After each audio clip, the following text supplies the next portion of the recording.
Good morning everyone, কেমন আছো তোমরা সবাই? আশা করছি তোমরা সবাই খুবই ভালো আছো, আমিও ভালো আছি। আশা করছি তোমাদের ফ্যামিলিতেও সবাই খুবই ভালো আছে। আজকে হলো সোমবার আর এখন বাজে হলো 12টা। এই 12টার থেকে আজকে ব্লগটা স্টার্ট করলাম। অনেকটা লেট হয়ে গেছে আর উঠতেও আজকে দেরি হয়ে গেছে। কালকে রাত্রে কি হয়েছে, সারা রাত মাম্মার বাবার কান মাথা এইসবটুকু ব্যথা করছিল, ওষুধ তো ঘরে ছিল না আর মনেও নেই ওর ওষুধ আনতে। সে আর কি বলবো, সারা রাত্রে ও ঘুমাতে পারিনি আর আমি তো পারিনি। তো উঠতে উঠতে দেরি হয়ে গেছে, উঠতে উঠতে প্রায় 8টা বেজে গেছে। আমি উঠেছি 8টা, ও উঠেছে 10:30টার দিকে। উঠে খেয়ে দিয়ে চলে গেছে দোকানে। আর এখন রান্না বান্না করবো। মা সব সবজি টবজি কেটে দিয়েছে, বাবাও সবজি এনেছে। চলো আজকে ব্লগটা তোমরা দেখতে থেকো। আশা করছি তোমাদের ব্লগটা দেখতে খুব ভালো লাগবে। সারাদিন কী করছি কী না করছি সব তোমাদের সবার সাথে শেয়ার করবো। তো এই দেখো, বাবা এখানে অনেকগুলো সবজি এনেছে। মা আবার প্লাস্টিকে ভরে এই যে প্যাকিং করে রাখছে, কারণ ফ্রিজে রাখা হবে। আর মা এখানে সবজি কাটবে এখন। আর এই যে আজকে আমি রান্না করব পনির। তো পনির হলুদ দিয়ে একটু মেখে নিলাম। আর এই যে পনিরটা বানাবো হলো টমেটো, ক্যাপসিকাম আর পেঁয়াজ দিয়ে। আর বানাবো শাক। তো চলো রান্নাটা এখন বসানো যাক।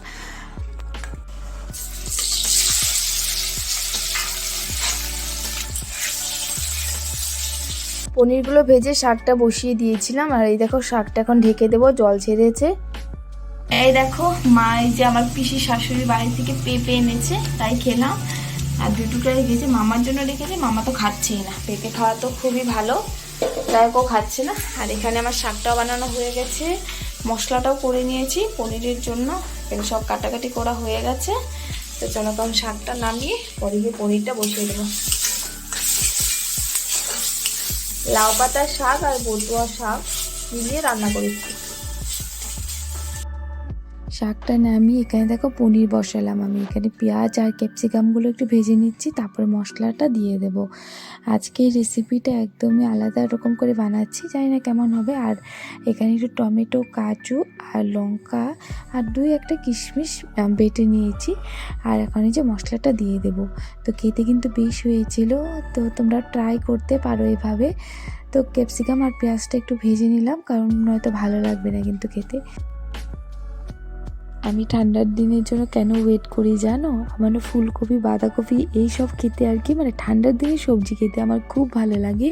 আর গরমের দিনে সবজি আমার তেমন একটা ভালো লাগে না। আর এখন আবার কি হয়েছে, মার আবার এইসব খেতে পারে না, মানে থাইরয়েড ধরা পড়েছে না, তারপরে কি আর এইসব খায় না। কতদিন হয়ে গেল, মানে 3 মাস বলেছে ডক্টর একটু বেছে খেতে। মানে তেমন একটা ধরা পড়েনি, হালকা একটু ধরা পড়েছে। তো তাও আর কি মা একটু বেঁচেই খাচ্ছে। তো খাওয়া হচ্ছে না। আর মার উঠেছে আজকে রাগ, কারণ বাবা সব সবজি এইসবই এনেছে, ফুলকপি বাঁধাকপি এইসবেরই দিন, তো এইসবই এনেছে।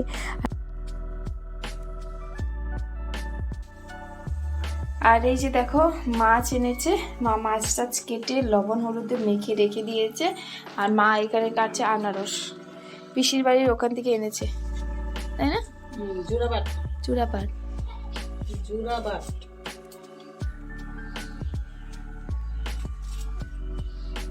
আনারস, পেঁপে এনেছে।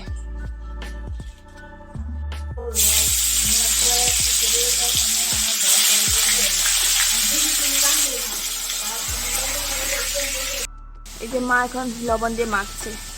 মাছগুলো ভাজা হয়ে গেছে, এখন আমি মাছের ঝোলটা বানিয়ে নেব। তো সবজি দিয়ে বানাচ্ছি, উলকপি আর আলু দিয়ে বানাবো। তো উলকপি আর আলুগুলো একটু না সেদ্ধ করে নিয়েছি। উলকপিগুলো একটু সেদ্ধ হতে অনেকটা টাইম লেগে যায়, তো একটু সেদ্ধ করে নিয়েছি। আর আজকে মা একটু ভুল করে বড় বড় টুকরো করে সাইজ করে কেটে ফেলেছিল, তারপর সিটি দিয়ে দিয়েছে না, একদম মানে সুন্দর সেদ্ধ হয়ে গেছে। তারপর একটু ভেজে নিলাম, ভেজে টেজে তারপরে যে মশলাটা দিয়ে দিলাম, মশলাটা দিয়ে হালকা একটু কষিয়ে নেব। তারপরে যে জলটা দিয়ে দেব। আর আজকে বেশি একটা ঝোল বানাচ্ছি না, একটু একটু ঝোলই বললো মা খাবে। তো মারও তো পেটে একটু গ্যাসের প্রবলেম হয়ে গেছে, বাবারও। তো সেই কারণে আর কি মানে একটু কম ঝোল ঝোল খাবে বললো, আর হালকা একটু মশলা দিয়ে খাবে। তো তেমন করেই মানে চেষ্টা করেছি বানিয়ে দিতে। তো চলো এখন রান্নাবান্না কমপ্লিট করে নিই, তারপর আবার কন্টিনিউ করছি। রান্নাবান্না সেরে তারপর গিয়ে মামামকে আজকে মাই খাইয়ে দিয়েছিল, কারণ আজকে অনেকটাই দেরি হয়ে গেছিলো রান্নাবান্না করতে। তারপর মামামকে ওকে ঘুম পাড়িয়ে দিলাম। এই তো, আর এই টাইমে আমার যা খিদে পায় না কি বলবো, মামার বাবা এখনও আসেনি। তো দেখি কখন আসে, 3টে বাজলো প্রায়। তো চলো এখন ও আসলে খেয়ে নেব। আর এতটাই ঠান্ডা লাগছে না কি আর বলবো, মানে খুব ঠান্ডা লাগছে আমার। তার মধ্যে আমি ঘরটার ঝাড়টা দিয়ে নিয়েছি, কারণ ভাতটা খাওয়ার পর না ঝাড়টা দিতে ইচ্ছে না, কয়েকটা কাপড় ছিল সেগুলো ভাঁজ করে নিয়েছি। তারপর গিয়ে ভাত খেয়ে খাওয়ার পর মনে হবে এই কাজ আছে ও কাজ আছে, এই কাজ করার থেকে তার থেকে ভালো আগেই করে রাখা ভালো, তাই না?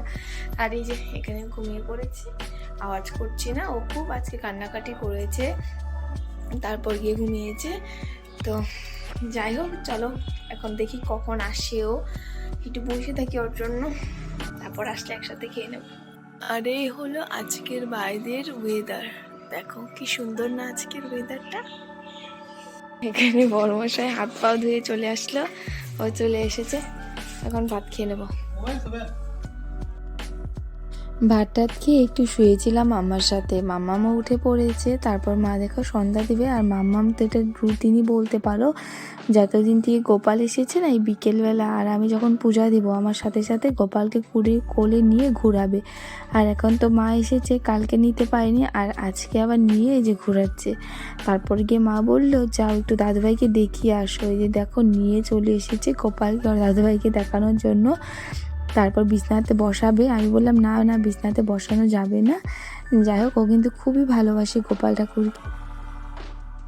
এখন তো মা বলছে আমাকে দিয়ে দাও বলে ও দিয়ে দিচ্ছে, কিন্তু আমি এতদিন কী করছে, মানে আমি কত বলতাম আমাকে দাও দাও আমাকে দাও, গোপাল ঠাকুরকে রেখে দিই। গোপাল ঠাকুরকে তো সেবাও দিতে দিত না, যখনই ও ঘরে যেত যেয়ে গোপাল ঠাকুরকে কোলে নিতে হবে। যাই হোক, এই দেখো মা এখন গোপাল ঠাকুরকে নিয়ে গেল, আর এই যে এখানে দাঁড়িয়ে দাঁড়িয়ে টিভি দেখছে। আর এই দেখো বাবা এত বড় একটা বেলুন এনেছে ওর জন্য, ওই দিন বাড়ির থেকে আসার সময় নিয়ে এসেছে। তো চলো আজকে ব্লগটা কিন্তু এখানে এন্ড করছি, বাই।